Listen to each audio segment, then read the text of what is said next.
ఈ క్వశ్చన్ చూడండి.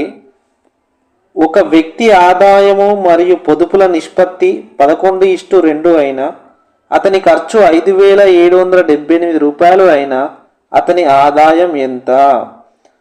నిష్పత్తి ఇచ్చింది మనకు 11:2. ఇదేంటిది? ఆదాయము మరియు పొదుపు. ఆదాయము 11 భాగాలు, పొదుపు 2 భాగాలు. మనకు ఖర్చు కావాలి. ఆదాయము నుండి పొదుపును తీసివేస్తే వచ్చేదే ఖర్చు. ఆదాయం ఎన్ని భాగాలు? 11 భాగాలు. పొదుపు ఎన్ని భాగాలు? 2 భాగాలు. తీసివేస్తే 9 వస్తుంది. ఇది ఏంటిది? ఇది ఖర్చు. మనకు ఇక్కడ ఖర్చు ఇవ్వడం జరిగింది. 9 భాగాల విలువ ఇవ్వడం జరిగింది. ఎంత? 5,778 రూపాయలు. మనము ఇందులో నుండి ఒక భాగం విలువ కనుక్కుందాం. ఏం చేయాలంటే 5,778ని 9 భాగాలతో డివైడెడ్ బై చేస్తే ఒక భాగం విలువ తెలుస్తుంది. 9 1లు 9 6లు 9 6లు 54 3 ఉంటుంది. 9 4ల 36 1 ఉంటుంది. 9 2ల 18. ఒక భాగం విలువ ఎంత? 642 వచ్చింది. మనకి ఇక్కడ ఏమడిగిండు? ఆదాయం అడిగిండు. ఆదాయం అంటే ఎన్ని భాగాలు? 11 భాగాలు.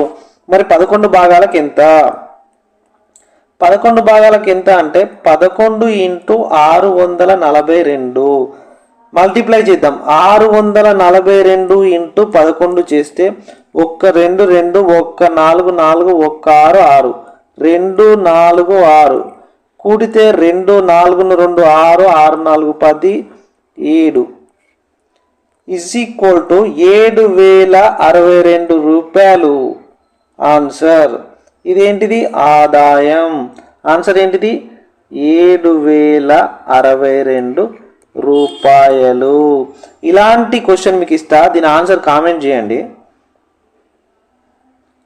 ఒక వ్యక్తి ఆదాయము మరియు ఖర్చుల నిష్పత్తి 5:2. అతని ఆదాయం 10,000 రూపాయలు అయినా పొదుపు ఎంత?